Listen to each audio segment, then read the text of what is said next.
Some women don't chase, and yet they are never forgotten. They move through the world like the slow pull of the moon on the ocean, shaping tides without a sound, leaving the shore restless in their absence. They are not loud, they are not desperate, they are not standing in the marketplace of attention, shouting their value to be heard above the noise. And yet, somewhere in the mind of a man, they live like an unfinished sentence, one he cannot stop trying to complete. There is a secret every powerful woman knows about men, but it is not written in the language of advice columns or whispered in the safe corners of friendship. It is the kind of knowing that grows in silence, in solitude, in the long hours when the phone doesn't ring and the heart must learn to beat without permission. It is a knowing carved into the bones of a woman who has looked her own shadow in the face and chosen to stand her ground. In the language of Jung, she is an individuated woman. A woman who has walked into her own unconscious and returned with the pieces she once disowned. She has integrated the girl who longed to be chosen with the queen who no longer needs choosing. She has met her anima, her inner feminine essence, and rather than sell it to the first bidder, she keeps it as an unbroken jewel. This self-possession is not arrogance, it is gravity. Men feel this before they understand it.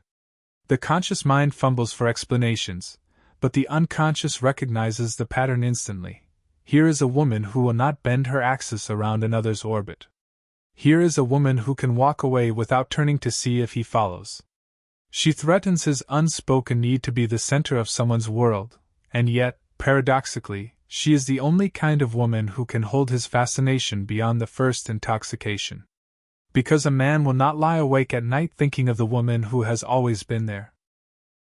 He will lie awake thinking of the woman who vanished without warning, leaving him with questions that circle like vultures. He will remember her silence more than her words, her absence more than her presence. She knows this, because she has done the shadow work that most avoid. She has sat with the raw truth of her own attachment hunger, the part of her that wanted to beg, to prove, to barter with the currency of her own soul just to keep a man close. She has seen how that impulse is not love but trauma echo, a survival reflex born of old wounds. And she has buried it, not in denial, but in transformation. When a man meets her, he begins to project. As Jung warned, the anima projection is inevitable. He does not see her. He sees the ideal feminine his own psyche longs for, the muse, the healer, the siren, the redeemer. He dresses her in the clothing of his dreams, unaware that the image he chases is a reflection of himself. She allows it, not because she believes in the illusion, but because she understands the inevitable. The projection will break. And when it does, the true meeting begins. Here lies the secret. A man's obsession is not born from being endlessly given to. It is born from being subtly denied. His respect is not forged in the moments you bend for him, but in the moments you remain unmoved. His desire does not deepen when you pour out all your secrets. It sharpens when you guard something behind an unbreachable door. You must understand this. When you hand over your whole self before he has earned even a single layer of your trust, you do not create devotion, you create complacency. And complacency is the quiet death of desire. The archetypal woman of power moves differently. She does not rush to fill silences. She lets them stretch, knowing silence is the womb of longing. She does not declare her value. She assumes it, the way the ocean assumes its depth without explanation. She is not in a race to be claimed, for she belongs to herself. But this sovereignty was not born in ease. It was forged in collapse. There was a time she waited for the message that never came. A time she forgave what cut too deep. A time she mistook chaos for passion, withdrawal for mystery, and cruelty for strength. Her initiation came not in romance but in endings that stripped her to the marrow and forced her to see what she had built her worth upon. The man who disappeared was not her loss. He was her teacher, showing her the places she still sought rescue instead of rising. Through this, she learned the oldest seduction, the one rooted in absence. The space that invites another to step closer, to risk pursuit. She learned that the feminine need not flood a man's world to be unforgettable. She need only leave him with the taste of what cannot be caged. Now, when men come, they meet the cool edge of her boundaries. They find no pleading in her eyes, no quiet offers to make herself smaller for the sake of his comfort. He must rise, or he must step aside. There is something almost stoic in her poise, not the numbness of a closed heart, but the discipline of one who refuses to let another control the temperature of her spirit. She embodies Marcus Aurelius's truth: you have power over your mind, not outside events. Realize this, and you will find strength. For her, strength is not armor. It is air, the calm in knowing she can lose anything and remain whole. And men, they feel this. Even if they cannot name it, they are moved by it. The unconscious knows, here is a woman who is not waiting to be completed, and that is why she can never be replaced. She becomes the mirror he both seeks and fears, the mirror that reflects the unfinished corners of his own soul. And long after she has gone, he will still be looking into that mirror, wondering what it was he saw, and why he can't find it again. There is a moment, it comes without ceremony, without warning, when a woman realizes she can remain in her own center while the world around her trembles. It is not the moment he leaves. It is not even the moment she watches him walk towards someone else. It is the moment she feels the reflex to reach for him, and doesn't. The impulse rises like a tide, but instead of obeying, she lets it break and recede unmoving. That is the quiet birth of sovereignty. Men rarely see it happen, but they feel the shift. Something in their body recognizes it, the withdrawal of unconscious permission. The man who once leaned on her constant availability now senses an invisible wall. She still smiles, still speaks, still breathes in the same room, but her center has moved somewhere beyond his reach. In Jung's language, this is the first rupture of the anima projection. He no longer sees her only as the goddess of his own imagination. Something in her stance tells him she exists outside of his story. For a man unprepared for this truth, it feels like betrayal. But it is not betrayal, it is revelation. You know this moment. You have felt it in your own bones, that aching clarity when you understand that the need to be chosen has been running your life like a silent master. You have built altars in men's hearts, believing they would worship, not knowing they were only passing through. And when the altar was abandoned, you were left with the ruins, calling it heartbreak. But heartbreak was not the loss of him, it was the death of your illusion. This death is necessary. It is the moment shadow work demands payment. Because deep beneath the surface, in the strata of the unconscious, there is the little girl, the one who learned that love was conditional, that presence had to be earned, that she had to make herself small, agreeable, pleasing to avoid abandonment. She is still there, tugging at your sleeve, begging you to chase him. But the woman who has entered the work, the one who has tasted her own depth, will not let the child run the empire. She will kneel to her, yes, but only to tell her, we are not going back there. We are not earning our place in someone else's world. We are building our own. This is not detachment born of cynicism, it is detachment born of integration.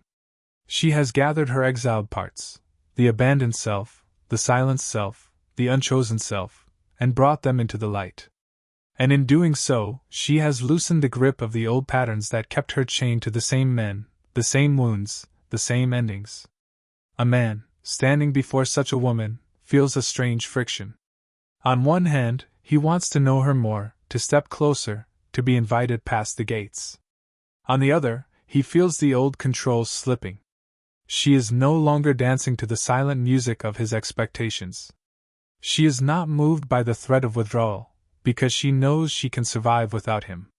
That knowledge, unspoken, unperformed, is the very thing that makes her magnetic. In the male psyche, attraction is sharpened by challenge, but not the petty games of ego. The deeper challenge is this: to meet a woman who cannot be absorbed, who will not dissolve into his identity, who remains fully herself even when her heart is open. The first turning point comes when he tests her absence. A delayed call. A withheld affection. A subtle attempt to provoke the old dance. In the past, she would have rushed to close the gap, flooding him with reassurance, bending herself into shapes to prove she was worth staying for.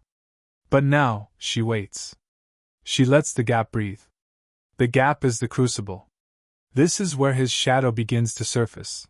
The part of him that expected her to fold, to return to orbit.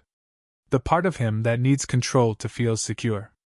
And in that silent space, he begins to see her not as an extension of himself, but as a separate, sovereign being. That realization is both dangerous and irresistible. You must understand, in the architecture of attraction, presence is powerful, but absence is unforgettable. The woman who fills every moment, who answers every call, who explains every silence, becomes predictable. And the predictable becomes invisible. But the woman who is present in her own world, whose energy is not entirely available on demand, she becomes myth. And men do not forget myths. In trauma psychology, there is a term, earned secure attachment. It is not the absence of longing, but the ability to feel longing without surrendering self-respect. This is the realm she inhabits now. She can desire without begging. She can love without losing. She can miss him without moving an inch from her center. From this ground, her words change. She no longer asks, "Why did you?" or "When will you?" She speaks only in truths. "This is what I need. This is what I will not do." And the space between those sentences is the silence that redefines the relationship. If he rises to meet her here, it will not be out of fear of losing her, but out of respect for the fact that she does not need him to survive. If he does not rise, she will not crumble. She will not rage. She will not throw stones at the closed door. She will simply walk into the horizon of her own life, carrying her warmth elsewhere. And when she is gone, the air will shift. He will feel the weight of her absence in places he did not expect, in the quiet of the morning, in the emptiness of the car seat beside him, in the hollowness that no other presence seems to fill. Because the secret is not simply that men are drawn to women who withhold. The secret is that men remember the women who withheld because they valued themselves above the relationship. And that kind of value is not something you can fake. He reappears. Men almost always do. Sometimes they return as if nothing has happened, slipping back into her world with the casualness of someone who believes the door will always be open. Sometimes they return with words, with half apologies and vague admissions, as if naming the wound without stitching it closed might be enough. But the man who has felt her absence does not return entirely the same. His ego carries the bruise of it, the shock of realizing that her world did not collapse when he left it. That bruise becomes hunger. And hunger, unexamined, often takes the shape of control. He tries again, not always consciously. He increases the charm, the attention, the invitations. There is more urgency in his gaze now, not because he has suddenly evolved, but because his psyche is driven by the archetypal pull of the thing that slipped away. Jung knew this well. The shadowed part of us will fight to repossess what it once projected and then lost. She feels the shift immediately. The old her might have confused it for commitment. She would have been intoxicated by the sudden focus, the sudden promises, the sudden reach. But now she can see the undercurrent. It is not love driving him closer, it is the fear of losing control of the narrative. This is where her discipline sharpens. She does not lean in too quickly, nor does she push away in unnecessary defiance. She holds the middle ground, still, rooted, unmoved by the tides of his moods. It is in this stillness that the real alchemy begins. Men are not accustomed to women who meet their advances with presence instead of submission. Most are conditioned to see female attention as either a reward or a withdrawal. But when a woman stays exactly where she is, not retreating, not rushing forward, she dismantles the unconscious game entirely. It is here that his own shadow begins to tremble. Without the old dance to distract him, he is left facing himself. The parts of him that crave ownership, the parts that fear intimacy, the parts that project perfection and then punish reality, all rise to the surface. And you, standing in this truth, must understand, your stillness is not passive. It is not indifference. It is an active declaration that you will not be moved by someone else's instability.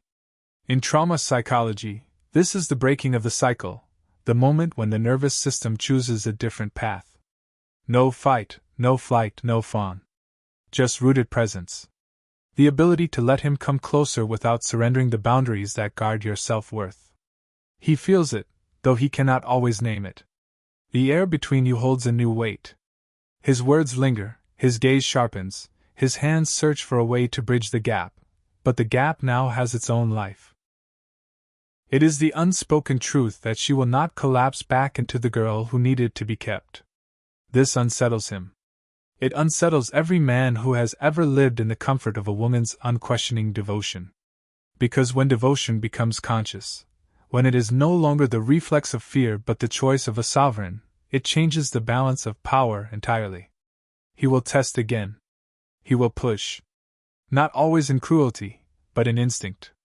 The archetypal masculine, unintegrated, seeks to prove dominance before it surrenders to union.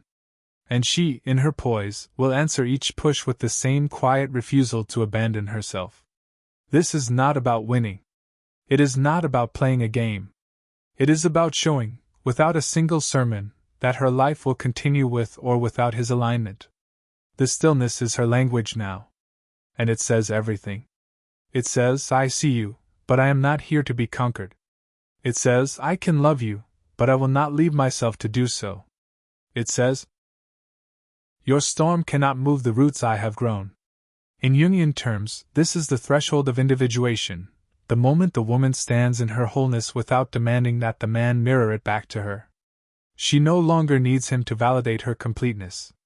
She can receive his love if it is offered freely, but she no longer bleeds herself dry to keep it flowing.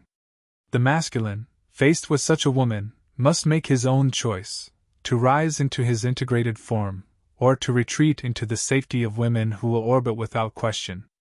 Either way, she remains untouched by the outcome. Because the second turning point is not about whether he stays or goes, it is about whether she stays with herself. And she will. Always. Every projection must fracture. It is inevitable. Jung said that love at first sight is often nothing more than the instant recognition of our own unconscious, draped over another's form. At some point, the veil slips, and the person beneath is revealed, stripped of the ideal, raw in their humanness. For him, the moment arrives quietly. Perhaps it is in the pause between her answers, when she does not rush to reassure.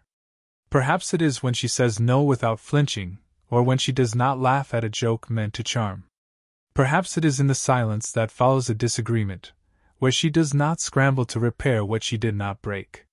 The image he built of her, the flawless mirror, the endless giver, the idealized anima that fed his longing, begins to dissolve. He sees not a goddess sculpted for his redemption, but a woman with her own depths, her own needs, her own untouchable world. For some men, this is the point of departure. They turn away, seeking another mirror, another projection that will hold their dream intact a little longer. But for others, the ones with the courage to face themselves, this is where the real hunger begins. You must understand, the shattering of projection is not rejection. It is initiation. It is the place where true intimacy can begin, if both are willing to stand in the truth of their separateness. But separateness terrifies the unprepared. He may resist. He may accuse her of changing, of pulling away, of becoming cold. But she has not changed. She has only stopped performing the role his unconscious wrote for her. She has stepped out of the costume, and now she is simply herself, which is, ironically, the thing he has been longing for all along, though he did not know it. Here, in this exposed space, the air thickens. The tension is no longer built on the thrill of pursuit, but on the confrontation with reality. The question rises between them, unspoken. Can you want me as I am, not as you imagine me? She does not rush to answer it for him. She does not fill the silence with explanations or soften her truth to soothe his disappointment. She lets the question hang, heavy and alive. Because she knows, it is not her question to answer. It is his. In trauma psychology, this is the moment where old attachment patterns flare. The man may try to recreate the illusion, to pull her back into the role, to restore the fantasy that kept his insecurities hidden. But she has lived in the illusion before, and she will not return. Her stillness now is different from before. In the second turn, her stillness was boundary, In the third, it is acceptance. Acceptance that he may not choose her in her wholeness. Acceptance that even if he does, she will remain whole with or without him.